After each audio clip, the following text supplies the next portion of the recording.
are the words afterglow and the happy hour. Enjoying a relaxing time at the end of the day, fortified by something stronger than water. Now, the American comedian W.C. Fields, whom everybody hates except me, used to say he never drank water, it rusts pipes. So to be avoided at all costs. But he also asked about the happy hour, why limit happy to an hour? That's great, Virginia. The gatherings at Dale's conferences give a conclusive reply to that rhetorical question. Yes, why limit happy to an hour?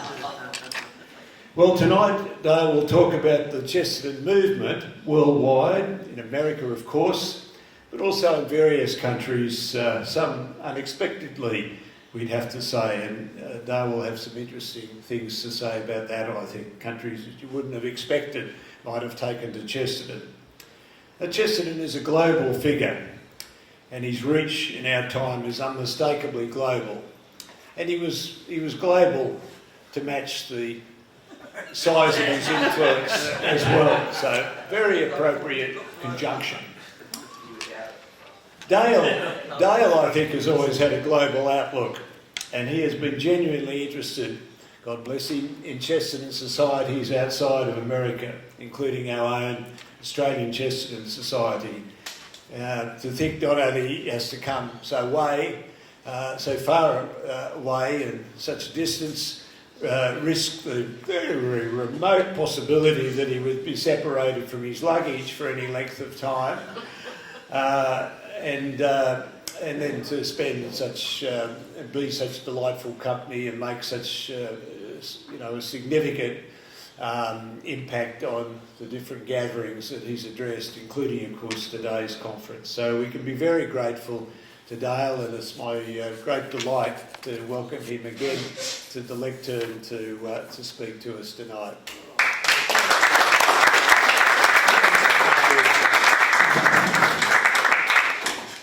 Well, I hope you all have something in your glasses, because we're going to try to keep, two things. We're trying to keep the a great English tradition of the after-dinner speech be in the form of a toast. And the very first time that I attended a Chesterton conference in Australia, which was one other time, it was 20 years ago, and it was in Melbourne. And the late, great Tony Evans was in charge then. And at the closing dinner, they had some toasts. They had 3 toasts, actually. They wanted one to Chesterton, one to the Australian Chesterton Society. They asked me to do a toast to Chesterton societies around the world. And I watched, this is the first time I'd ever experienced anything like this, truly an English tradition that was in Australia. And during my time here, I've noticed that Australia is much more like America than it is like England. But that's another story.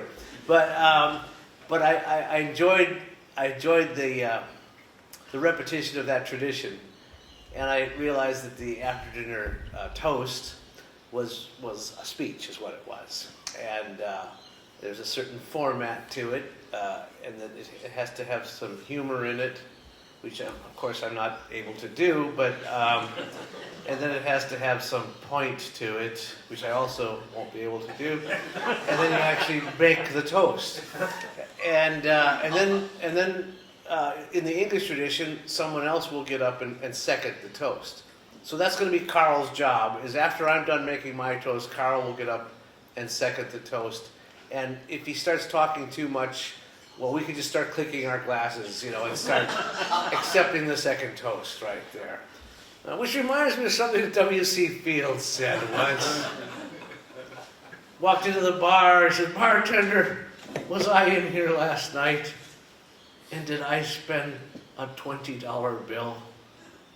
The bartender said, "Yes." He goes, "Oh, what a load off my mind. I thought I'd lost it."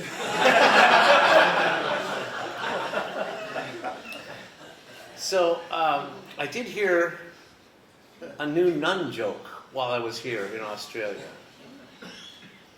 It didn't come from any Australians. It was emailed to me by a Jewish psychiatrist in New York City, who's a member of the Chesterton Society in New York City. He said that a nun gets into a cab, and the cab driver's driving the cab, and keeps looking in the rearview mirror at the nun, just staring at her, and the nun says, "Can you tell me what's wrong? Why do you keep staring at me?" He says, "Sister, I don't know how to say this, sister, but I'm so sorry. But I've just always wanted to kiss a nun." And she said, "Well, why don't you pull into that alley right now? You have to tell me one thing though. Are you a Catholic and are you single?" "Oh yes, sister, I am." "Okay." So they pull into the alley. She gives him a kiss, far worthy of a lady of the evening. And then they pull back out and they're driving, and the cab driver starts crying. He says, "Oh, sister, I'm so sorry. I've done something really wrong. I'm so sorry, sister. I'm not Catholic, I'm Jewish, and I'm married." The nun says, "Well, my name's Kevin, and I'm on my way to a Halloween party."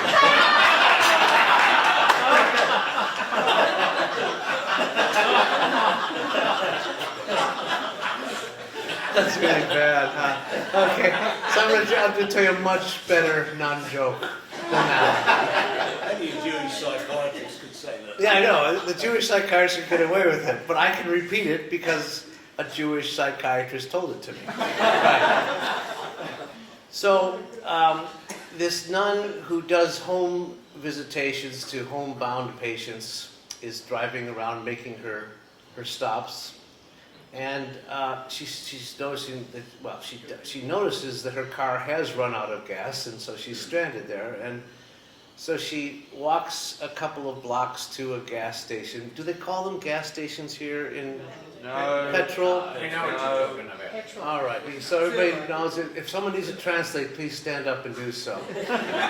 And so go to the petrol station and says, "I need a gas can. Petrol can, petrol receptacle to because I ran out of gas." And they say, "Oh, sorry, sister, someone just used our last gas cans. They haven't returned it yet." Oh, and so she says, "Well, I really did." So she goes back to her car. Do they call them cars down here in Australia? Movable vehicle. Yes. She starts looking for something. And she finds a bedpan in there, because, she does home visitations. She finds a bedpan. And so she carries that back to the petrol station and fills it up with gas. And then walks 2 blocks back to her car. And she starts emptying the contents of the gas, of the bedpan into her gas tank. Do they say the word tank? So there's two gentlemen sitting on their front porch watching this nun emptying the contents of a bedpan into her gas tank. And the one guy says to the other, "If this works, I'm going to become Catholic."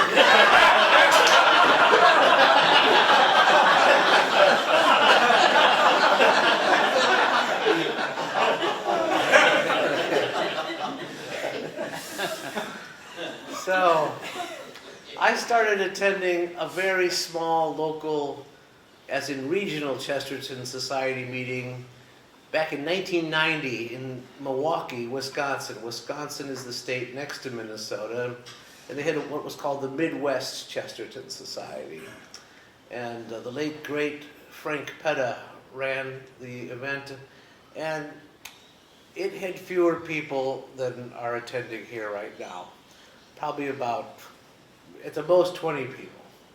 I walked in, I was a little bit late because I had locked my keys in my car. And it was just a group of people, all of whom were at minimum 30 years older than me. sitting on folding chairs, and they turned and looked at me in unison as I walked in and sat down. And the speaker up there was a delightful man named Aidan Mackey, giving a talk on Chesterton's poetry. And I was just thinking, this is great. I'm finally with my own people. I didn't know there was anyone else in the world interested in Chesterton. And I thought I was just about the only one. And, I was just about the only one, because there were just very few of them sitting there, but they all loved Chesterton. And I started getting involved with that group. We'd go there just once a year. They only had their little conference once a year, but that is the conference that we eventually inherited, which we now put on annually, and we have 400 or 500 people attend each year. But that's when I started getting involved with a group of other Chestertonians and myself, and the folks who were running that Milwaukee Chesterton conference, they were getting older, and they said, we need someone else to take over the conference. And I said, well, I'll do it, but we're going to move it to the Twin Cities of Minneapolis and St. Paul. And then we decided we were going to start the American Chesterton Society. We wanted to have a nationwide organization, and our goal was to just get more people to read Chesterton, expose them to his writings, and get the people who are out there that we didn't know about, because they had to be out there somewhere, who liked Chesterton already, to get them to come out of the closet, admit that they liked Chesterton, and start coming to our conferences. And the movement started to grow, and we started the American Chesterton. We started Gilbert magazine, and I became Catholic. And in 2000, I was asked to be on EWTN on a television show called The Journey Home, which is interviews with Catholic converts. They wanted to do a show on classic converts, and they wanted to do a show on G.K. Chesterton. They contacted the Chesterton Society, and they asked, is there anybody you know who could talk about Chesterton's conversion? And I said, well, there is one person who could do it. I can't give him a very good recommendation, because it's me, but I am a convert myself. And they said, oh, you're the perfect one. We want you to do it. So I went down to Birmingham, Alabama, and was on this show with Marcus Grodi. And at the end of the show, it was a live show, at the end of the show, the producer came charging out of his production booth and said, we have to do a whole series on Chesterton. It's just based on a 1-hour interview. So Chesterton has that effect on people. They want more. They hear Chesterton, they want more. And I said, that would be great if you did a series on Chesterton. I'll help you find someone who will do that. No, we want you to do it. And I said, well, we'll figure out something. And God provides how these things happen. The gentleman who dressed up as Chesterton was trying to do a one-man show on Chesterton, Chuck Chalberg, happened to have his office 2 blocks from my home. He was a college professor. I said, Chuck, do you want to be on TV? They're not going to pay you any money. But you'll maybe get a chance to do more shows as Chesterton. And he said, yeah, well, sure, yeah, that's great. So I put together a series of scripts, went down to EWTN, and they put on an amazing set that they built. It looked like Masterpiece Theater. And I said, you built this beautiful set. And the set designer said, yeah, I love Chesterton. This is going to be the best production we've ever done. We're waiting to do something like this. And the great thing is that we didn't know what we were doing at all. I'd written these scripts that I was going to talk to the camera from my wingback chair, and then it was going to cut to Chuck as Chesterton, roaming a London park at night with fog and everything, looking all London. And it just worked. For some reason, there was we were not following any precedent at all. The show was unlike anything on EWTN, but it was also unlike anything on television. And the New York Times did an article on EWTN, and just kind of panned everything that they were doing. They're trying so hard to be relevant and reach the youth and bow wow woof woof. But they said there's one show that works because it doesn't even seem to be trying to work. And that's the show on G.K. Chesterton.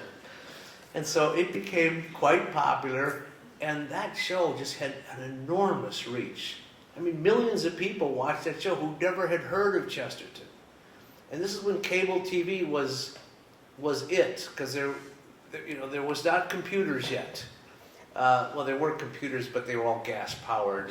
There were a few wood-powered ones. If you got up early enough and lit a fire, you could get your computer going. There was a thing called email, but it wasn't, really anything yet.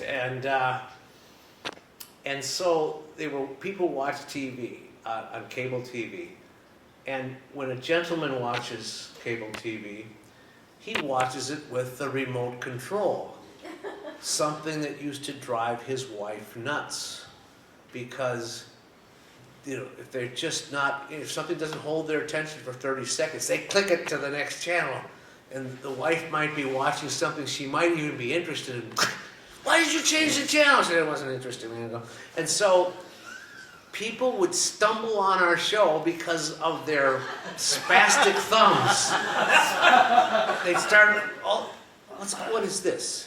It was, instead of just clicking past it because it was so boring, it was, well, wait a minute, what's he doing? What is this? And they started watching. Some good quote would catch them, like Chesterton does. The hook is set, and the reel starts. And people just started discovering Chesterton. One of our biggest nights, where we got the most memberships and the most viewers, was during a Super Bowl. Why, you ask? Super Bowl? Because it happened to be a blowout game. And it was just the score was so out of skew that the guys started clicking. And they clicked TEW10 and they started watching G.K. Chesterton instead. Here they thought they were just going to drink beer and eat hot dogs the rest of the night. Instead they were watching G.K. Chesterton. So we started getting and that was a worldwide network. People watched that show from all over the world. I would start to get emails then, when email started heating up then, and was answering emails from all over the world, from Russia. From Russia. A young lady writes to me and explains that she learned English from her mother translating Father Brown stories to her. And I said, this is a great story. I said, you should come to our conference and speak. And we arranged for her, she worked with a university, she wanted to do her PhD dissertation on Chesterton. Her professors at St. Petersburg just blew her off, saying Chesterton, kidding, And, but then we sent her an invitation to speak at the Chesterton conference. It had letterhead. It looked like a real official document. And all of a sudden, she was the star on the campus because their scholar had been invited to America to speak at a scholarly conference on Chesterton. And she just became, and she came and gave the talk. She was fantastic. But when she went back, they were lining up to be her advisor so she could finish her PhD dissertation. And then there's the great story of a gentleman I met when I visited England and visited Oxford. And he was a student of Stratford Caldecott, God rest his soul. He was from Sierra Leone, West Africa. His name, John Kanu. Stratford told him about Chesterton, told him about distributism. And he came to Oxford from Sierra Leone with 7 other students. And at the end of his college career there, all those other 7 students took jobs in the West and never went back to to their native country. John Canu said, I'm going to take these ideas of G.K. Chesterton and bring them back to Sierra Leone, and we're going to start to rebuild our culture and start implementing some of the ideas of distributism.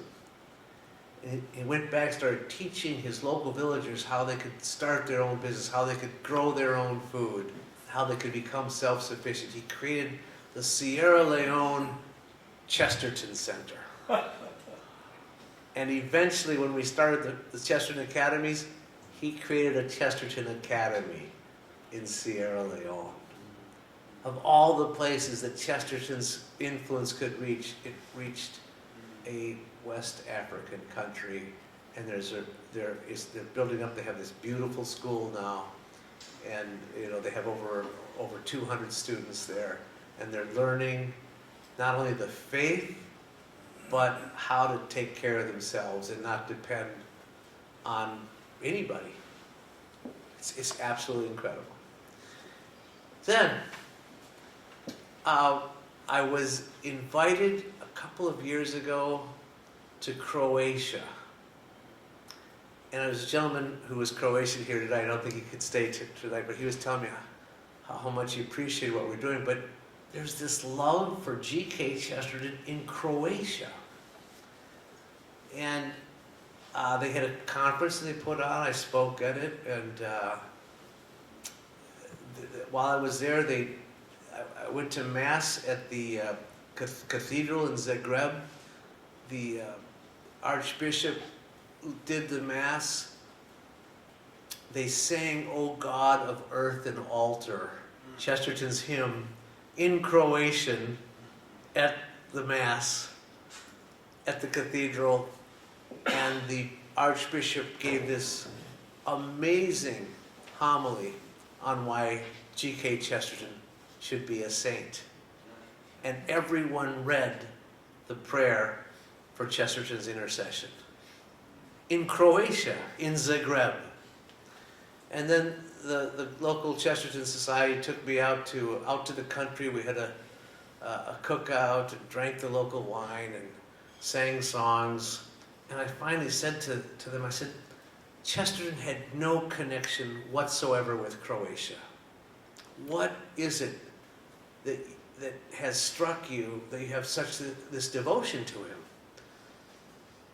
And these two young men in their late 20s said, we are Notting Hill, and we will not let the street be taken again. Incredible. You're going to have to read the novel now, The Pulling of Notting Hill, Joshua, to realize what that reference means. Yeah. And then, of course, is the fact that I've been called the world's greatest authority on Chesterton. That's only because the world's greatest authority really is a Norwegian in Norway who has spent the last 30 plus years assembling the bibliography of G.K. Chesterton. And it makes sense, of course, that the world's greatest bibliographer of Chesterton would be from Norway, and that English would be his second language. Because that's what you'd expect, right? And the bibliography, which I've helped them a lot. I found a lot of stray articles, and there's just great stories. It's been a 30-year detective story, finding the lost Chesterton articles. His bibliography is 3 volumes. It's 1,200 pages. And the great thing about it is that now, if we get the cause open, which we believe we will, all the work has been done already. All the work has been done to trace all of Chesterton's writings. And it's just an incredible accomplishment he did. It's probably the greatest bibliography that's ever been published of any writer ever, because he was one of the most prolific writers. And so there's that story. It just keeps happening all over the world. Here's Chesterton in Australia. There's an active Chesterton Society in Italy. There's an active Chesterton Society in Spain. They're actually nuts for Chesterton in Spain. I gave a talk there at a conference a few years ago. Aidan Mackey was there with me, and Joseph Pierce, who'll be here next year. There was a lady who said to me, Chesterton saved my life. Chesterton saved my life. I have a picture of him next to my bed, and I talked to him. My maid thinks it's my father. And, you know, here's Chesterton just bursting through all the cultural barriers. In Russia, in Africa, in Japan, in Italy. We're talking about a universal writer. I happen to be an American. We happen to have a gigantic Chesterton Society in America. 70 local Chesterton societies in America. People reading and enjoying his writing. And now, you know, 60 schools. The reach is just never could have ever been predicted. But that's because he's simply a teller of the truth. But he tells the truth in such a way that it is attractive and it is appealing to the most wonderful, basic wants and needs of everyone. Chesterton makes you happy. He makes you love the truth. And he gives you something that you want to share with other people. And you know what? He also makes you defend what's important. We will not let the street be taken again. So if you will, please raise a glass with me to G.K. Chesterton. To G.K. Chesterton. Carl, I give it to you. Thank you, everyone.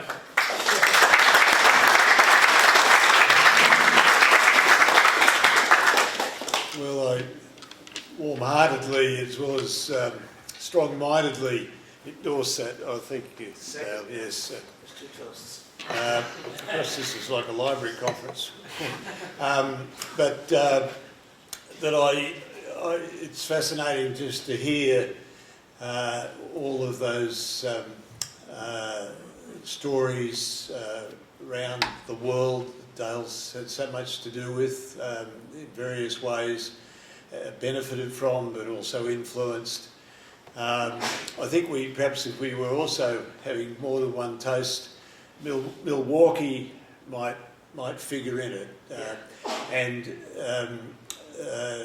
I don't know if you know the story, but Ernest Hemingway, the novelist, and Orson Welles, the filmmaker, knew each other, but they always had a somewhat tense relationship at times because Orson Welles had been born in Kenosha, Wisconsin, which is not too far from Milwaukee. Right.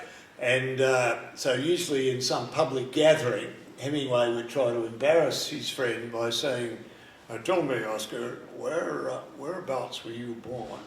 I was born in America. Yeah, whereabouts in America? The central part of America. Orson, whereabouts were you born? I was born in Kenosha, Wisconsin, but I was conceived in Rio de Janeiro. Well, it's there's not much more to say really about Dale, except again to thank him and to really, as I would like to do, raise a toast, which he's not allowed to second. He's the only one in the room, I think, who doesn't, and that is to Dale Ahlquist. With great thanks. Thanks very much. Thank you, everyone.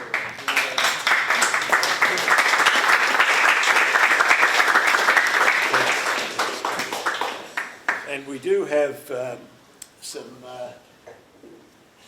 little things now that Dale, having handed out all the books that he bought for the book sale, has two almost empty cases. And I thought, of course, that it shouldn't remain like that. He needs to take something back. So we have a number of items.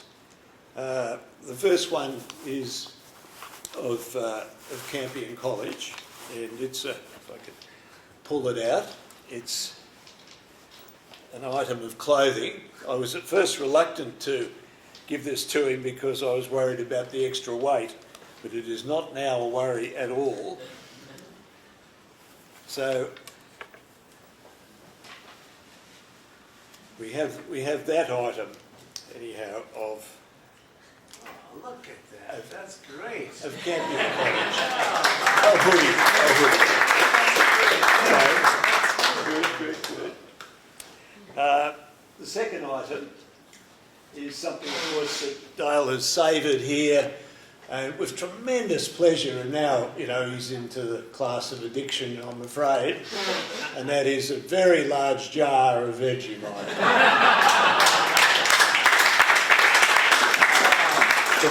Before 9/11 paralysed us and had such huge influence on the airports of the world, I travelled to America on one occasion, and I went through the customs there in Los Angeles. Passport was suitably stamped, and I walked over, picked up my bag off the carousel, and then took it through to baggage. So the big black man who was there, delightful man, just said, "Oh, we'll open this." And he opened it, and he says, "Can I see your passport, sir?" And I went, "Oh yeah, sure." Yeah, I thought, what have I done with my passport? I had it 10 minutes ago. I couldn't find it. And he says, and I'm talking to myself, and he said, I can detect, sir, that you are an Australian. I said, yeah, mate. Yeah. He said, tell me, you got any of that black paste that you guys eat? And I said, oh, yeah, sure. I pushed back about 5 shirts, and here's this jar of Vegemite. I handed it to him, he went, ah! He was so excited. He says, go on. I didn't look Middle Eastern. I didn't look like I was in trouble. He didn't even look at my passport. Boy, those were the days. Anyhow, the next item is that I think which Dale's normally used to corks in relation to bottles, but these are ones that just adorn a hat.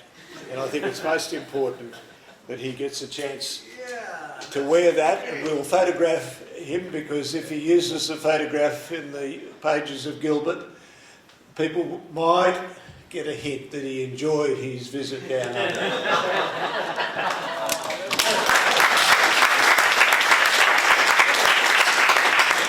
And then the last item, of course. And I want to give that to him because, as Virginia reminded me last night, a boomerang when thrown comes back. So I think if he throws it while he's still in Australia, he will return.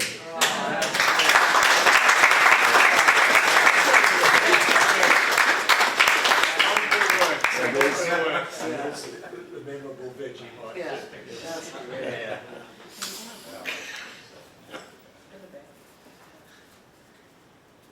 Actually, there is one other item, Dale, that I just will pass on, and because it's been such a wonderful part of the Campion adventure, and that is an art book that can be filled in of the skylight. I don't know if many of you had an opportunity during the lunch break to see the skylight, but we owe so much to Edmund O'Donovan here for his great work.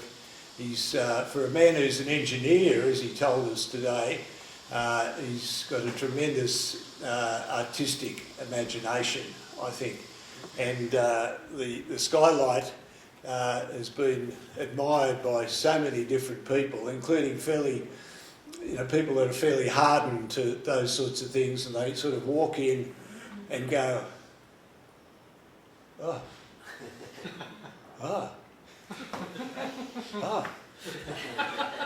We had, just as we were in the final stages of construction, we had a worker who was at the other end of the building, and he hadn't been in the library, hadn't been at this end, and anyhow, he walked in, and Edmund was just in the stacks there, I think, talking to somebody.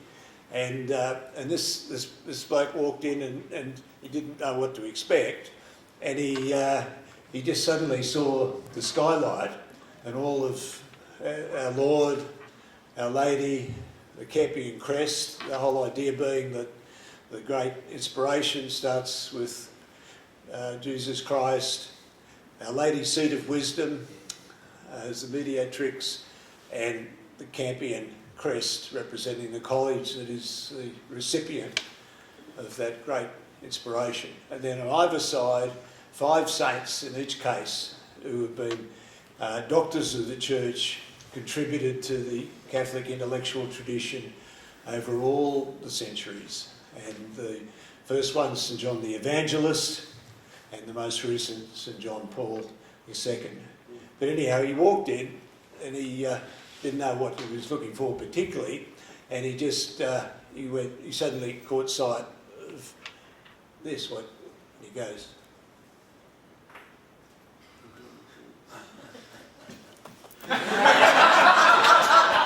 as if he thought, I'm on sacred space.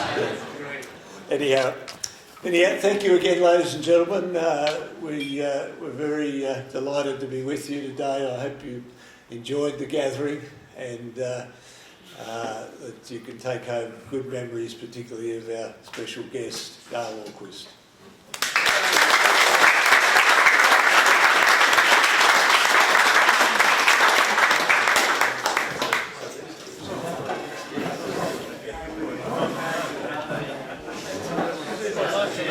Congratulations.